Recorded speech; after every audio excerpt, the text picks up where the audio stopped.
Meus irmãos, saudações de paz, que Deus vos abençoe de forma especial e poderosa. Pastor Emerson por aqui, eu estou passando hoje para mais uma aula. Nós ainda estamos aqui estudando os profetas menores, né? Conhecido pelos judeus como o livro dos 12. E nós temos tido aulas produtivas falando de cada ministério profético, de cada profeta menor. E hoje eu quero falar com vocês sobre o profeta Ageu, ok?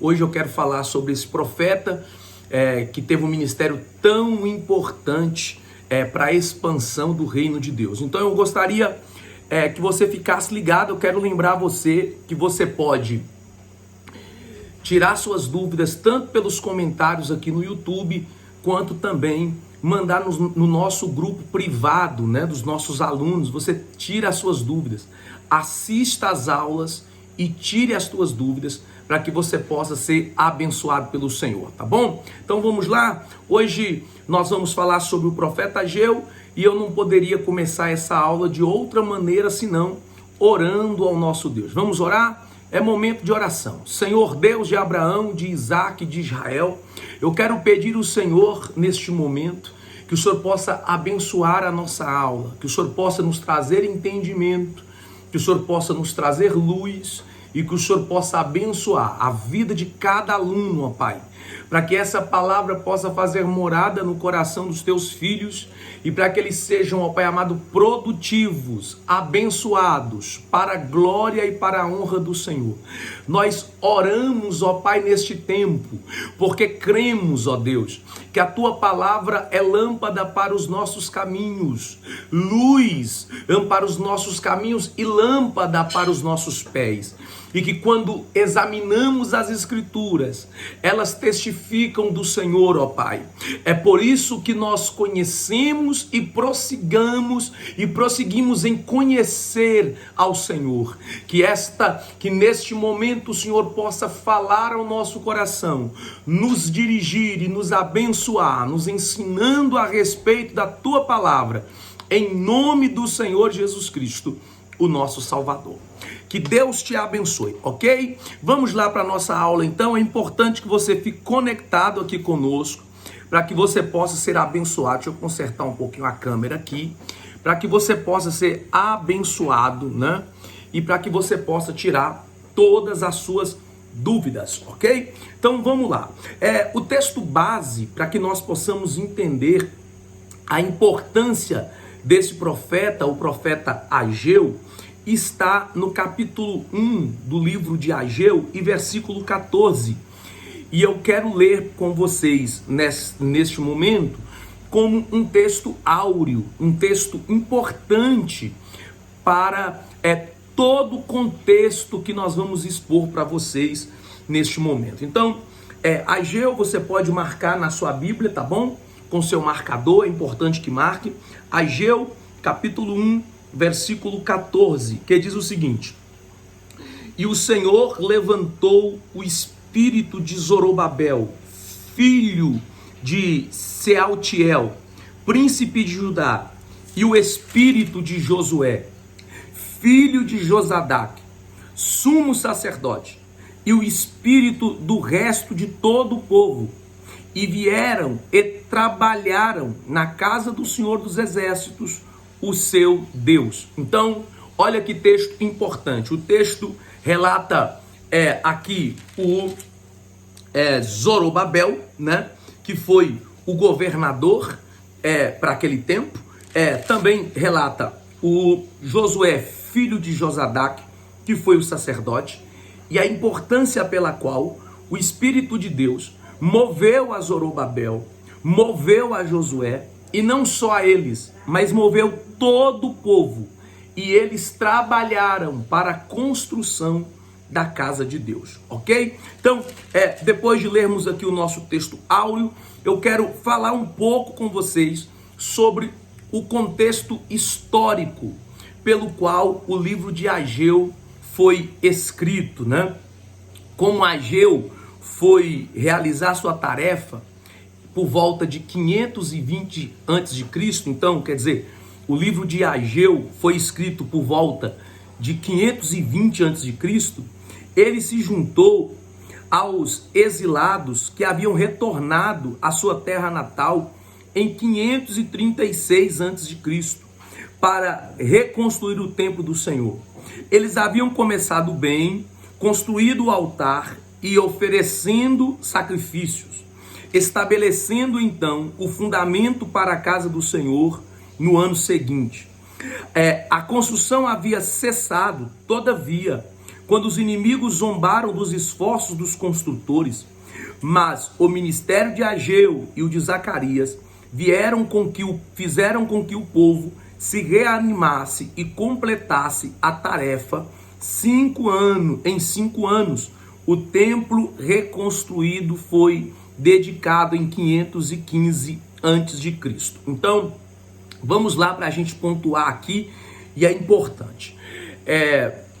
Ageu é o que nós chamamos de um profeta pós-exílico, né? Um profeta pós-exílico. Então, isso quer dizer que ele profetizou depois do exílio de Israel em Babilônia. Quando Israel já tinha retornado, a primeira leva dos judeus havia retornado para Jerusalém, eles retornaram com um propósito. E qual era o propósito? O propósito era reconstruir o templo de Deus. E eles começaram bem esse processo de reconstrução, porque a Bíblia vai dizer que eles levantaram o altar, eles sacrificaram no altar, eles edificaram as bases do templo. Então, essa reconstrução, ela começou muito bem. Daí porque o tema do livro de Josué, nós podemos dar o tema como a reconstrução do templo, ou reconstruindo o templo. Ou seja, Ageu vai focar muito nessa reconstrução, a reconstrução do templo. Daí porque a palavra-chave deste livro é a casa do Senhor, considerai, glória. Então quer dizer, ele vai falar sobre a casa de Deus, a importância que as pessoas tinham que entregar a casa de Deus, e ele vai falar sobre a glória desta última casa. Então, o profeta Ageu é um profeta pós-exílico, e ele tem uma função específica, que é de reanimar a nação de Israel, para que eles possam voltar a reconstruir o templo. Por quê? Qual é o contexto histórico? Eles começam bem, mas depois da oposição dos samaritanos, essa oposição faz com que o templo fique 16 anos parado. Ou seja, as obras da reconstrução do templo ficam por volta de 16 anos parada por causa da oposição dos samaritanos. Então, o ministério de Ageu é um ministério importante no sentido de reanimar a Israel, para que Israel voltasse a reconstruir o templo e terminasse o templo. E aí nós temos um conteúdo muito importante para todo esse processo de reconstrução. O livro de Ageu trata de 3 problemas comuns a todos os povos em todos os tempos. Oferece 3 soluções inspiradoras àqueles problemas. O primeiro problema é o desinteresse. Anote isso. Então, o primeiro problema que aquele povo, estava passando era o desinteresse. É um problema que nós vamos encontrar durante todo o tempo e em muitos povos, o desinteresse. Isso está narrado em Ageu capítulo 1, do versículo 1 ao 15. O desinteresse desse povo com a casa de Deus, com as coisas de Deus. Olha que interessante o que está escrito no capítulo 1 de Ageu, versículo de número 2, que diz assim, assim fala o Senhor dos exércitos, dizendo, este povo diz, não veio ainda o tempo em que a casa do Senhor deve ser edificada. Então, primeira coisa, eles diziam que o tempo de edificar a casa de Deus ainda não havia chegado. Olha o que diz no versículo 3. Veio, pois, a palavra do Senhor pelo ministério do profeta Ageu, dizendo: é para vós tempo de habitardes nas vossas casas estucadas, e esta casa há de ficar deserta? Então quer dizer, para o povo, e Deus vai falar isso pela boca pelo ministério do profeta Ageu, eles estão dizendo, olha, o tempo de edificar o templo de Deus, a casa de Deus ainda não chegou, mas eles estão edificando as suas próprias casas e deixando a casa de Deus sem ser edificada, a casa de Deus deserta, né? O que demonstra o primeiro ponto, o primeiro problema que aquele povo tinha. E qual era? O desinteresse. Eles estavam desinteressados com a casa de Deus e com as coisas de Deus.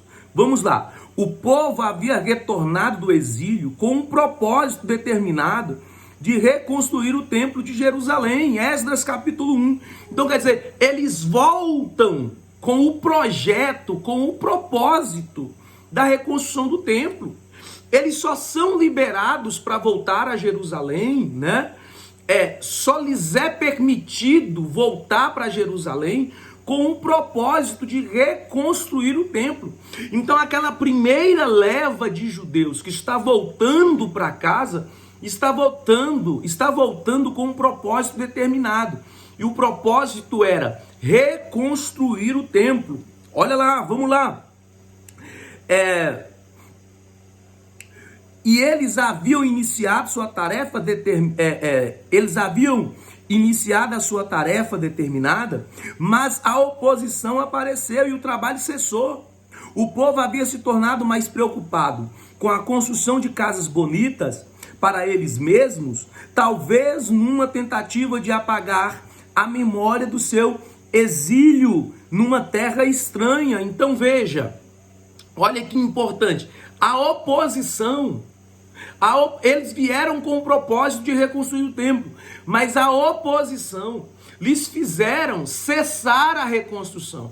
A oposição lhes fizeram parar a reconstrução e fez com que eles mudassem o propósito, se preocupando mais com as suas próprias casas, em terem casas bonitas, do que com a casa de Deus. Talvez por uma memória do período que estes viveram no cativeiro. Quer dizer, eles viveram um período de escravidão, cativos em Babilônia, fora da sua terra, em uma terra estranha, e talvez essa fosse a ideia de que eles poderiam então viver melhor e por conta disso preocupavam mais com a sua casa do que com a casa de Deus. E esta é uma verdade absoluta que nós vivemos no nosso período. A gente tem tantas preocupações pessoais, né? A gente preocupa em ter uma boa carreira, né? Em ter bons recursos, em ter um bom trabalho, em poder desfrutar melhor das coisas. A gente se preocupa em andar em um carro melhor, a gente se preocupa em ter melhor recurso. E veja, eu não estou dizendo que estas coisas também não são importantes.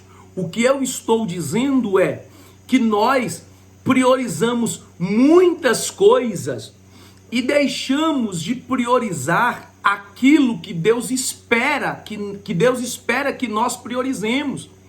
Evangelho de Mateus, capítulo 6, e versículo 33, disse: buscai em primeiro lugar o reino de Deus e sua justiça, e estas coisas lhes serão acrescentadas. Então, veja, o que nós muitas vezes temos como prioridade, Deus chama de coisas, comer, vestir, né? O carro, a casa, Deus chama isso de coisas, e ele diz que o primeiro lugar é o reino está em primeiro lugar. E o que eu estou vendo aqui é que a oposição, a dificuldade para a reconstrução fez com que Israel se perdesse. Eles começam bem, mas se perdem no caminho. Meus irmãos, essa é uma realidade de muitos de nós, que começamos bem, mas muitas vezes nos perdemos no caminho. Então é importante frisar a importância desse ministério do profeta Ageu, trazendo ânimo e confrontando este Israel, para que eles se alinhem e cumpram o propósito pelo qual Deus os havia feito voltar para a sua terra natal. Vamos lá? Para despertá-los da sua atitude de indiferença, Deus fala duas vezes ao povo. Primeiro, eles precisam perceber que são infrutíferos. Eles não dão fruto. Olha o que diz o versículo 5 e o versículo 6. Ora, pois assim diz o Senhor dos Exércitos: aplicai o vosso coração aos vossos caminhos. Semeais muito e recolheis pouco. Comeis, mas não vos fartais. Bebeis, mas não vos saciais. Vestir-vos, mas ninguém se aquece. E o que recebe salário, recebe o salário em um saquetel furado. Eles são infrutíferos. Olha isso. Eles trabalham muito, mas desfrutam pouco. Eles trabalham muito. Por quê? Porque eles estão colocando, olha o que diz o versículo 5. Eles estão colocando o coração deles em um caminho errado. E o texto no Evangelho de Mateus, queridos, é muito claro quando a Bíblia diz que aonde está o teu coração, está também o seu tesouro. Aonde está o teu coração, está também o seu tesouro. Ou seja, quando Israel tira o coração da casa de Deus, do reino de Deus, do propósito de Deus, e coloca o coração nos seus próprios propósitos, caminhos, eles estão tomando uma decisão que vai fazer com que eles trabalhem muito, mas que eles colham pouco.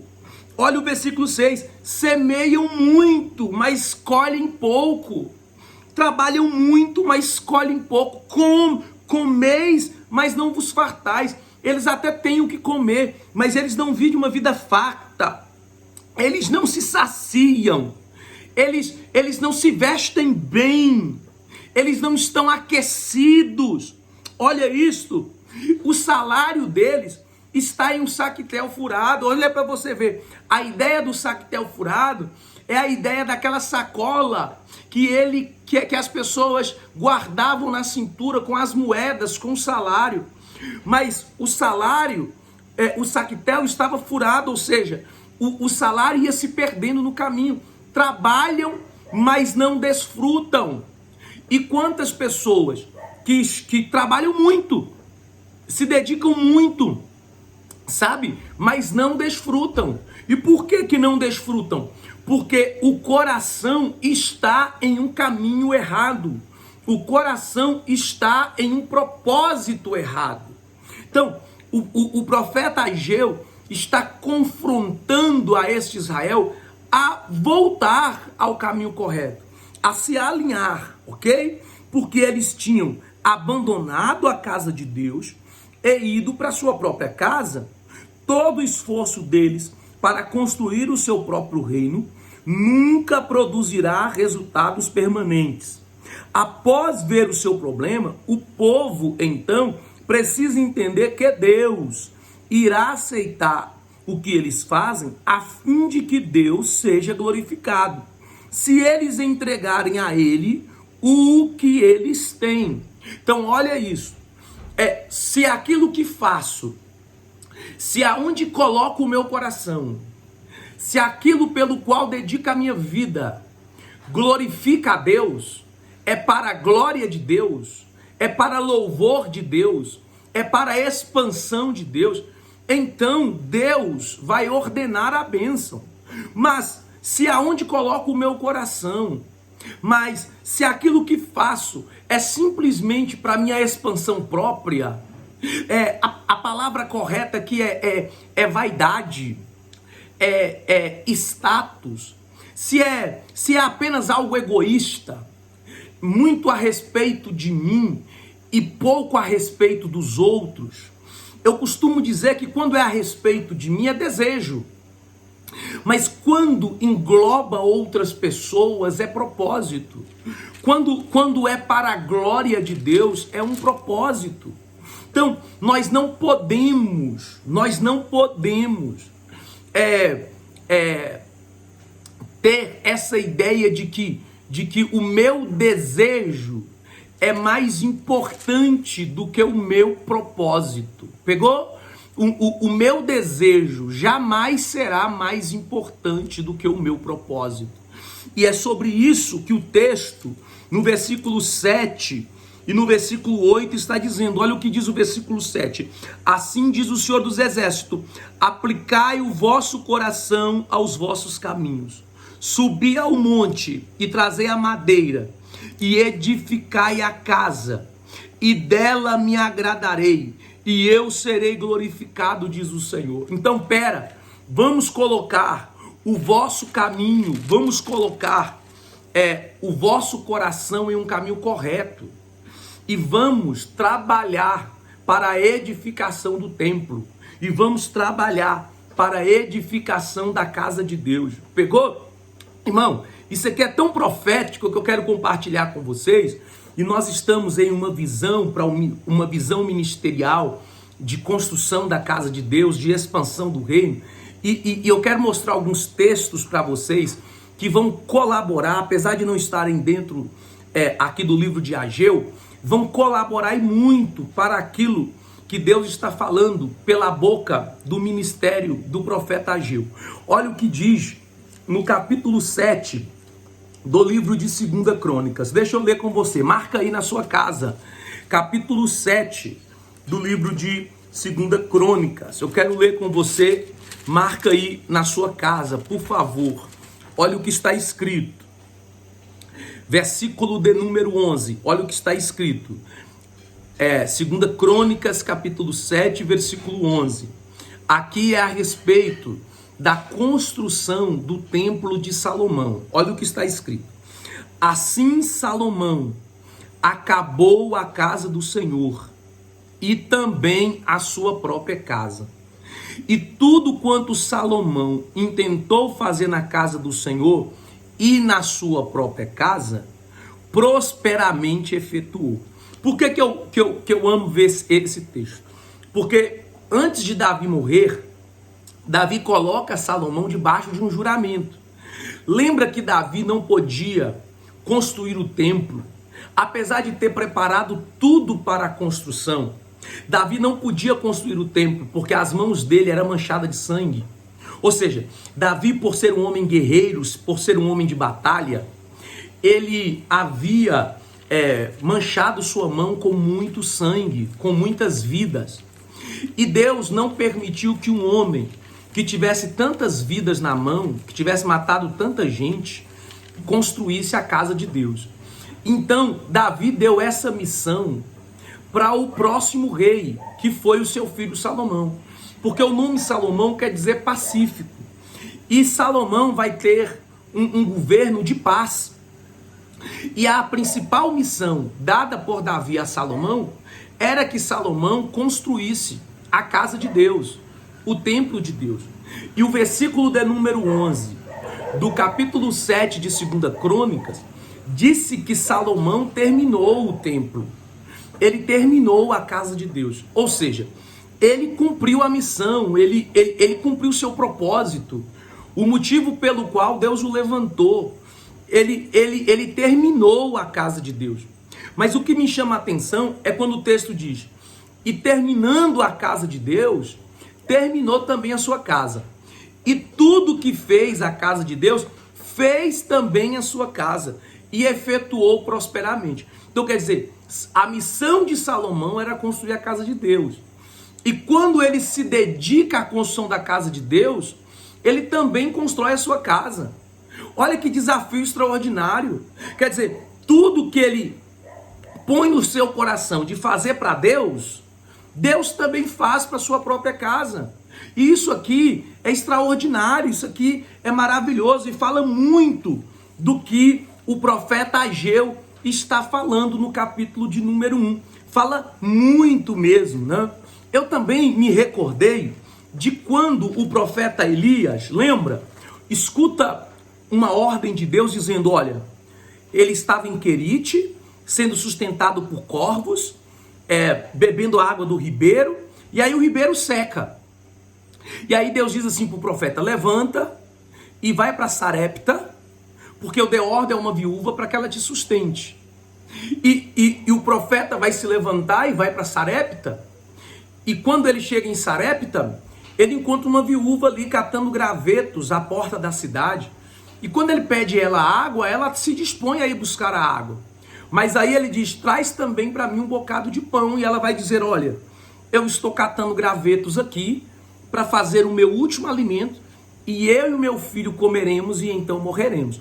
Essa mulher não tem expectativa alguma de vida. Ela está dizendo, eu vou comer, eu vou morrer. Ela não consegue olhar para o futuro, ela não consegue enxergar um futuro, ela não consegue entender que ela tem algo para viver para frente. Pelo contrário, ela acha que o tempo da vida terminou. E o profeta está dizendo para ela, traz um bocado de pão. Ela diz, não tenho, eu vou comer e eu e o meu filho vamos morrer. E o profeta vai dizer para ela, não, faz do jeito que você está falando, mas antes, faz primeiro para mim e depois farás para ti e para o teu filho. Quem ler e não entende e não consegue fazer uma exegese do texto, está achando que o profeta é egoísta, que ele está simplesmente pensando nele e esquecendo de uma mãe e do seu filho. Mas o que na verdade está descrito aqui é qual é a prioridade que você tem. O que o profeta está dizendo para ela é o seguinte, qual é o caminho que você quer seguir? Você vai priorizar o reino de Deus ou você vai priorizar os seus desejos e as suas vontades? Porque o profeta Elias era a voz de Deus que ecoava na terra. Então o profeta Elias certamente era o representante de Deus. O que ele está dando para ela é a opção de escolha. Se você quiser comer o pão, você pode comer, mas é o que você disse, você vai comer agora e está sujeito a morrer nos próximos dias. Mas eu estou te dando uma opção, que é a opção de entrega, de confiança. Ele está dizendo, entrega para mim, entrega para o reino, confia. E aí quando ela traz o bocado de pão, ele libera sobre ela uma palavra. Ele diz para ela, enquanto houver crise na terra, ou seja, enquanto não chover, a farinha não acaba na panela e nem o azeite na botija. E eu quero esta tarde liberar essa palavra de Deus sobre a tua vida, que você viverá a prosperidade e a abundância de Deus quando você priorizar o seu propósito dentro do reino de Deus, ok? Vamos continuar dentro desse conteúdo aqui. O segundo problema é o desencorajamento. O desencorajamento. Algumas das pessoas mais idosas do grupo que retornou do exílio tinham visto o Templo de Salomão quando ainda eram crianças, de modo que nenhuma construção, embora bonita, poderia ser comparada com a glória daquele antigo templo. O desencorajamento das pessoas mais velhas haviam rapidamente influenciado as mais jovens, de modo que, menos de um mês após o início da reconstrução, a obra do templo havia cessado. Então isso aqui é interessantíssimo. O desencorajamento, sabe? A desmotivação, o desânimo que havia tomado conta daquelas pessoas. E por que o desencorajamento, o desânimo, a desmotivação tomou conta daquelas pessoas? Porque havia ainda no meio do povo de Israel anciões. E estes anciões, ainda muito crianças, tiveram a oportunidade de contemplar o Templo de Salomão. O Templo de Salomão era extraordinário, era maravilhoso. O Templo de Salomão tinha muita prata, tinha muito ouro. O Templo de Salomão era certamente uma das maravilhas do mundo antigo. O Templo de Salomão tinha a Arca da Aliança, que era a tipologia da presença de Deus. E estes homens antigos, estes anciões, eles tiveram a oportunidade ainda de muito jovens de terem visto, de terem sido testemunhas oculares do Templo de Salomão. Então, por maior que fosse a reconstrução do templo, ele não se comparava humanamente falando ao Templo de Salomão. Então, estes anciãos, em um mês apenas que a obra tinha começado, eles vão começar a desmotivar, né? A desencorajar aqueles jovens a reconstruir, dizendo para eles que esse templo não chegaria perto do que era o Templo de Salomão. Então, há aqui uma desmotivação. Olha o que diz o capítulo 2 de Ageu, versículo 3, que diz assim, ó: quem há entre vós que tendo ficado, viu esta casa na sua primeira glória? Então quer dizer, olha o que eles estão dizendo. Quem há entre vós que tendo ficado, viu essa casa no tempo de Salomão, né? Na sua primeira glória, o templo de Salomão, né? E como vedes agora, não é esta como nada em vossos olhos, comparada com aquela? Então olha o que eles estão dizendo, olha, quem viu a primeira e está vendo essa é como nada. Essa é como nada aos olhos daquela. Então, o que eles estão dizendo é sobre a glória exterior, sobre a aparência, sobre o exterior desta casa. Eles estão desencorajando os demais por causa do exterior, por causa do tamanho. Pegou? Então, essas pessoas estão sendo desencorajadas, desmotivadas, desanimadas por causa da experiência dos antigos. E aqui eu quero fazer um paradoxo aqui, né? Quando aquelas pessoas que são muito presas àquilo que viveram no passado, né? Aí elas dizem, não, essa geração nunca será como a geração antiga. Mas antigamente a gente orava mais, mas antigamente a gente jejuava mais. Mas, mas a igreja de hoje não é como a igreja antiga, né? Então a gente fica com esse saudosismo. E esse saudosismo faz com que pessoas não se permitam viver o novo. Não se permitam entender que nós estamos em um tempo diferente e que nós podemos fazer e cumprir o nosso propósito no tempo pelo qual o Senhor nos colocou. Então isso aqui é importante. Pessoas que são desencorajadas por causa de um passado. E aqui eu quero ler com vocês,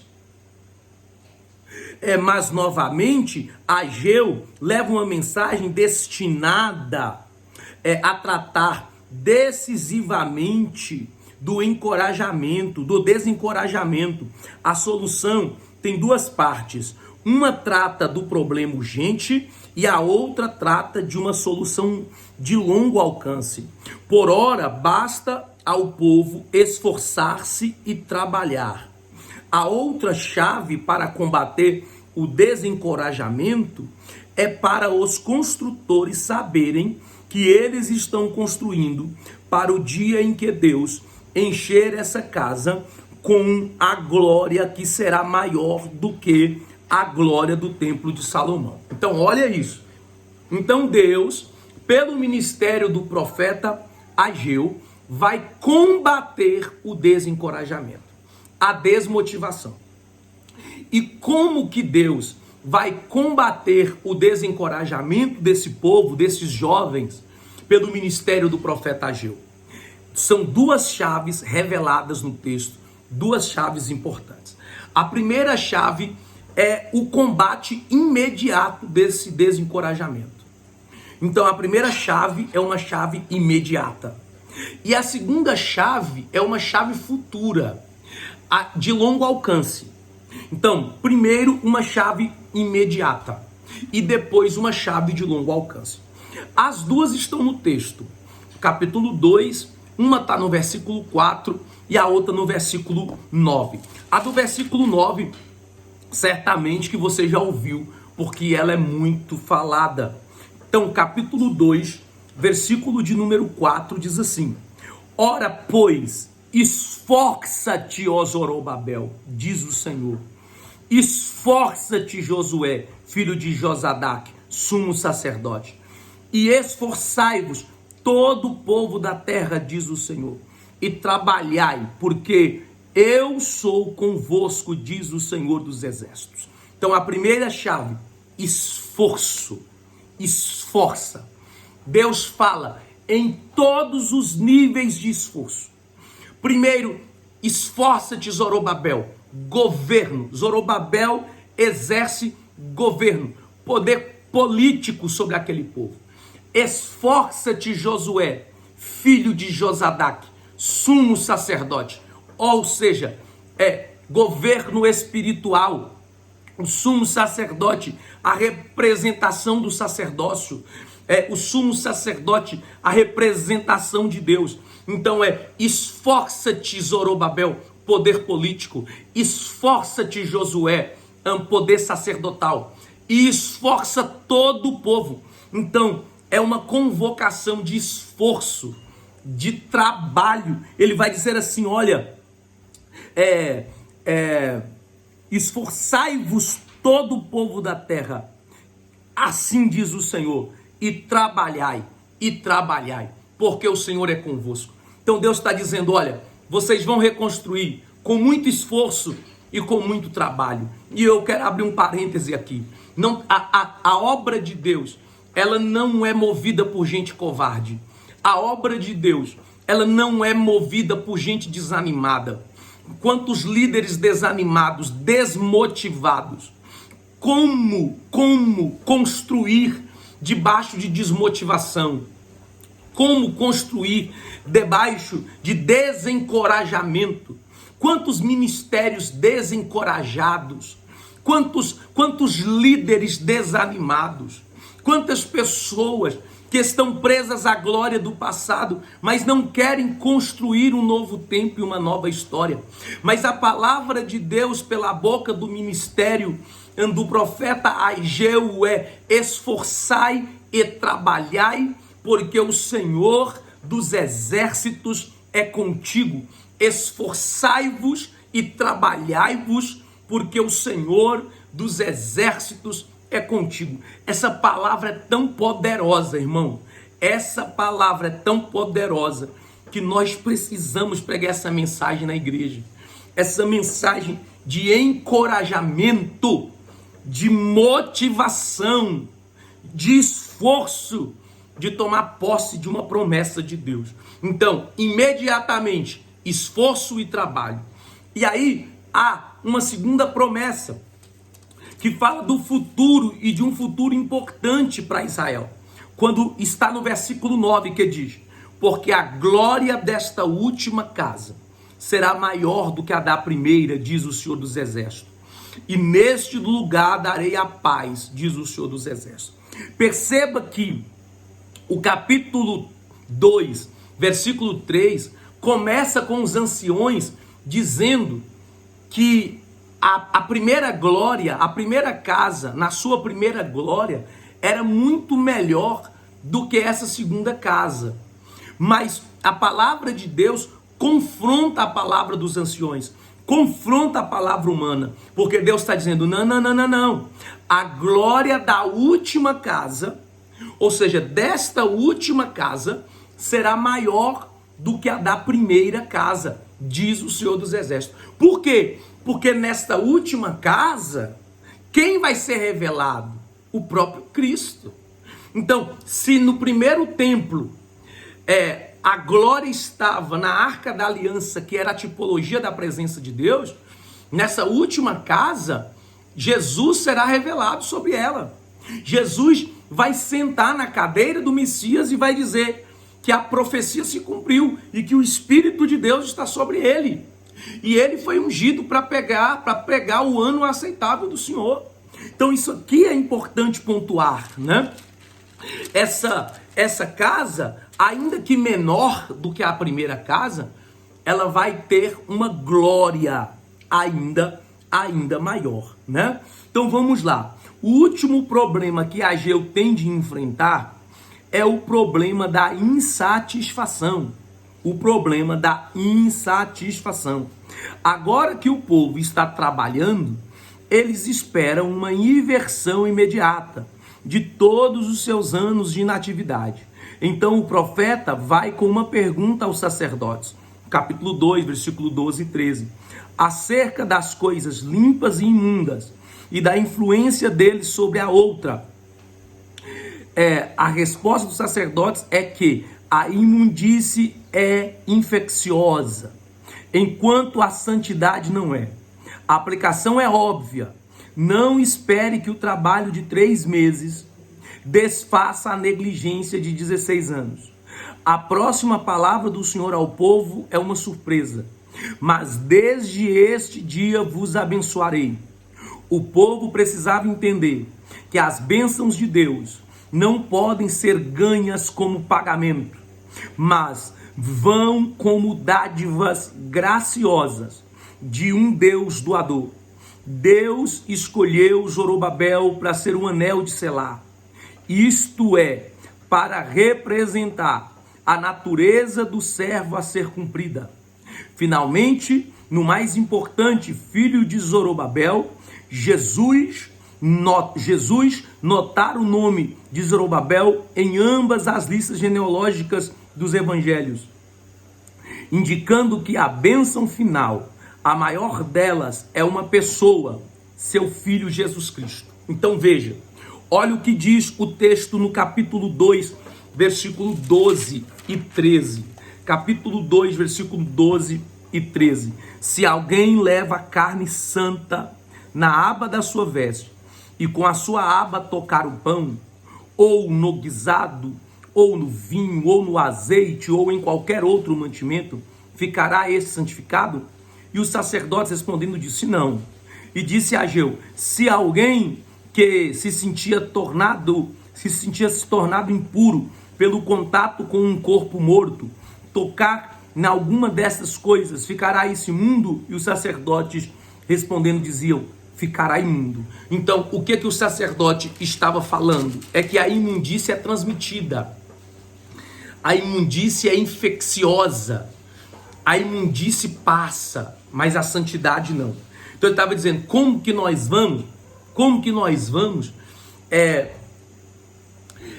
vencer 16 anos parados em 3 meses? Como que nós vamos fazer esse povo voltar à visão de todo esse tempo de apostasia e de paralisação de 16 anos em 3 meses? E o que Deus está mostrando para eles é que Deus estaria ordenando a bênção. Deus estaria ordenando a bênção. Esta bênção não era um pagamento para eles, mas essa bênção era graciosa. Essa bênção era a bênção de Deus, era de graça. O nosso Deus é um Deus doador. Quando eu olho para isso, eu preciso entender um pouco mais sobre o autor deste livro, né? E o autor desse livro Ageu, né? Ageu, cujo nome significa festivo, foi um dos profetas pós-exílicos, um contemporâneo de Zacarias. Ageu tinha as qualidades de um bom pastor, um encorajador, cuja palavra estava em sintonia com o coração do povo e a mente de Deus. Ele foi o mensageiro do Senhor, com a mensagem, o Senhor levando ao seu grupo desanimado a segurança da presença de Deus. Então, a mensagem de Ageu era certamente a mensagem de um bom pastor. Ageu era um profeta pós-exílico, ou seja, ele profetizou após o exílio, e a sua profecia, o seu ministério, tinha um fundamento específico, que era de trazer encorajamento para um povo que estava desanimado, desinteressado, desencorajado, né? Um povo que enfrentava problemas de insatisfação diante de tudo aquilo que eles viviam, né? E o profeta Ageu tem o ministério de alinhar novamente esse povo, de trazer esse povo de novo para o seu propósito. Assim como o profeta Zacarias, ele vai profetizar, e o ministério dele é esse ministério de despertamento de Israel, né? Ele profetiza ali por volta de 520 antes de Cristo, né? O ministério de Ageu cobriu um período de um pouco menos de 4 meses, durante o segundo ano do reinado do rei Dário, que governou a Pérsia de 522 a 486 a.C. Isso localiza Ageu na história por volta de 520 a.C. Quer dizer, um ministério curto, né, mas muito importante, porque era um ministério de encorajamento, ok? Encorajamento. Deixa eu passar mais alguma coisa aqui com vocês, né, para que nós possamos entender todo esse cenário com um pouco mais de profundidade.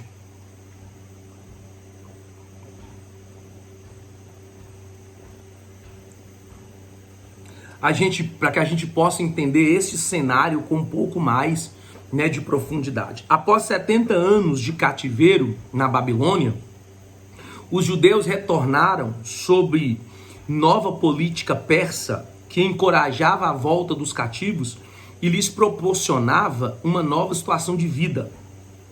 Os samaritanos opunham-se à construção, à reconstrução do templo. Esta oposição custou a suspensão da reconstrução do templo por 16 anos. Então veja, depois de 70 anos de cativeiro, a primeira leva dos judeus retorna para Jerusalém com um propósito específico: reconstruir o templo, né? Então o propósito é específico: reconstruir o templo.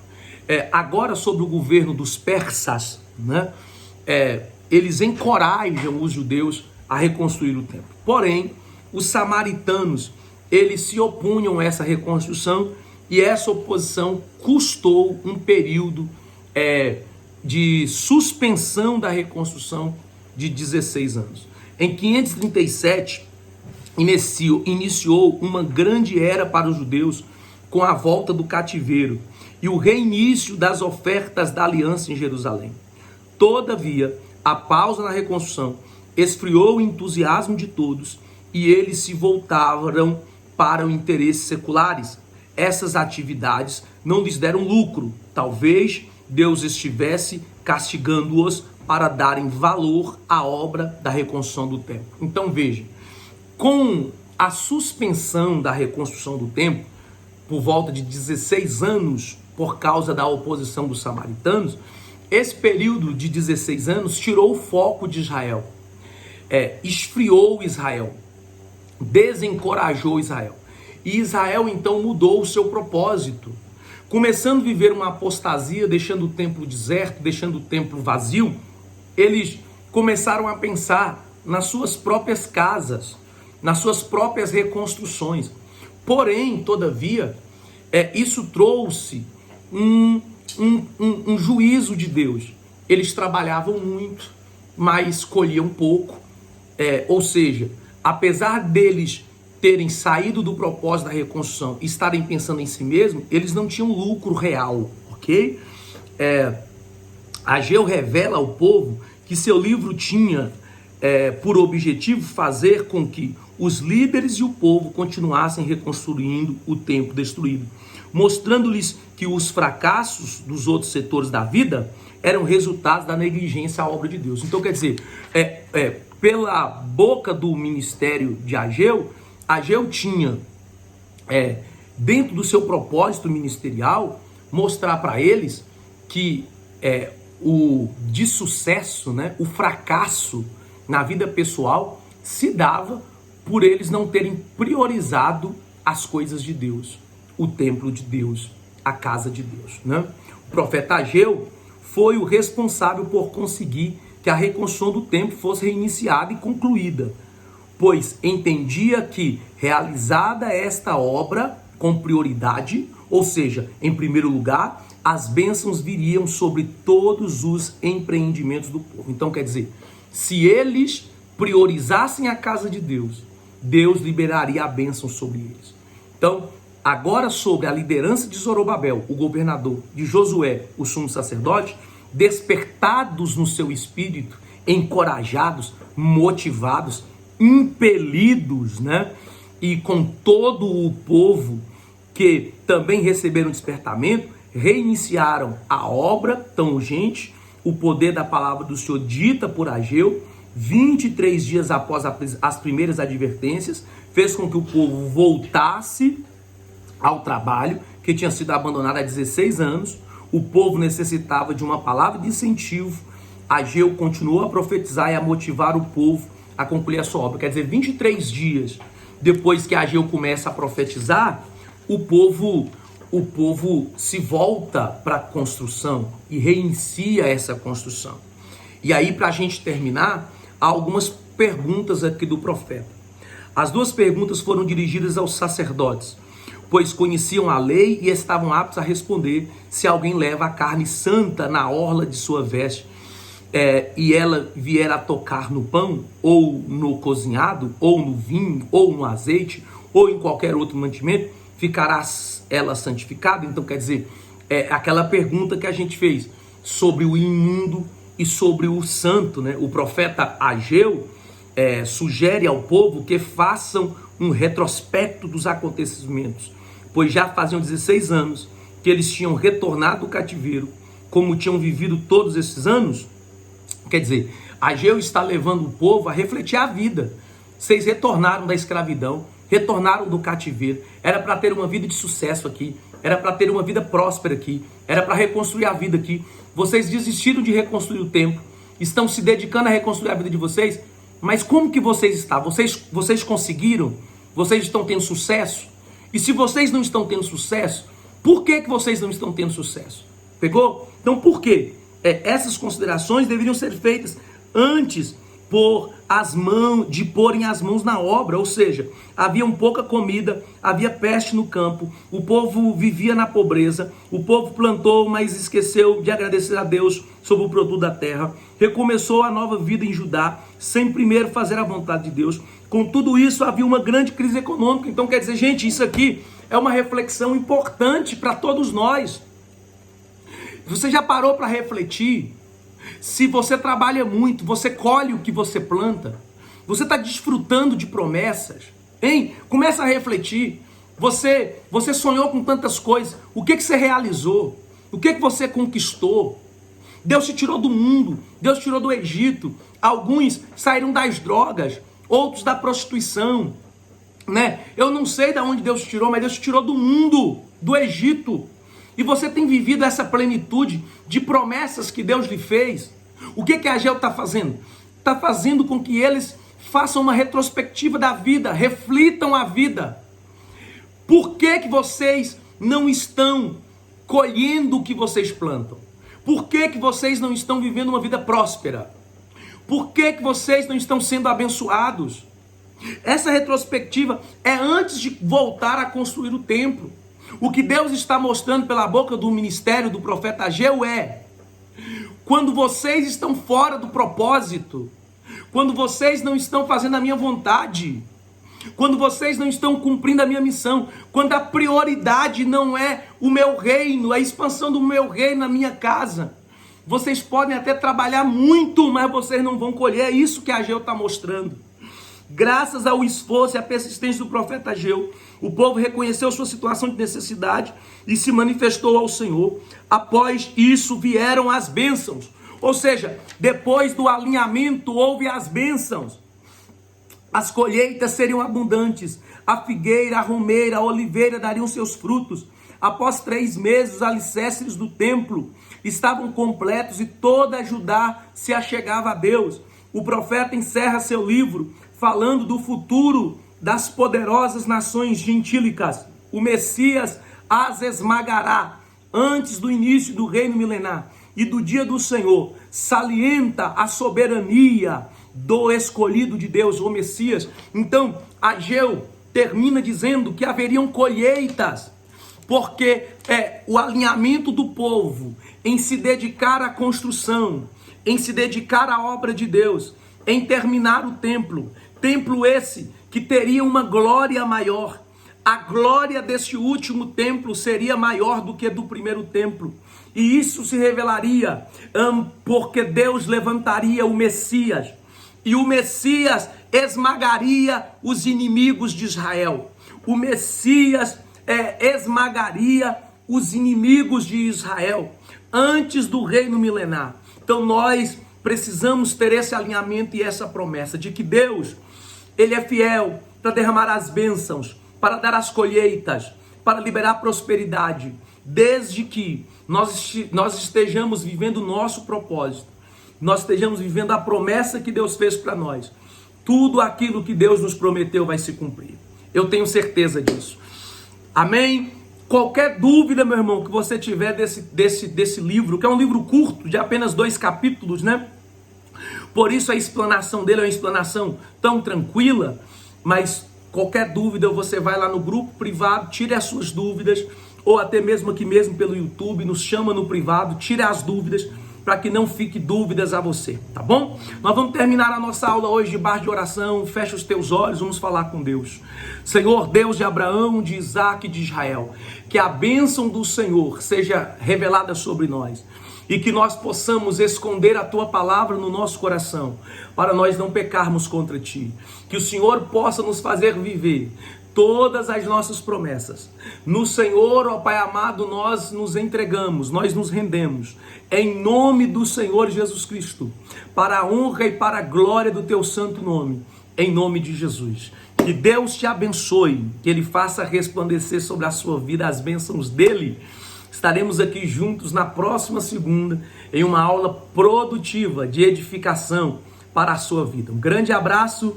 Fique com Deus, na paz do Senhor e tchau, tchau.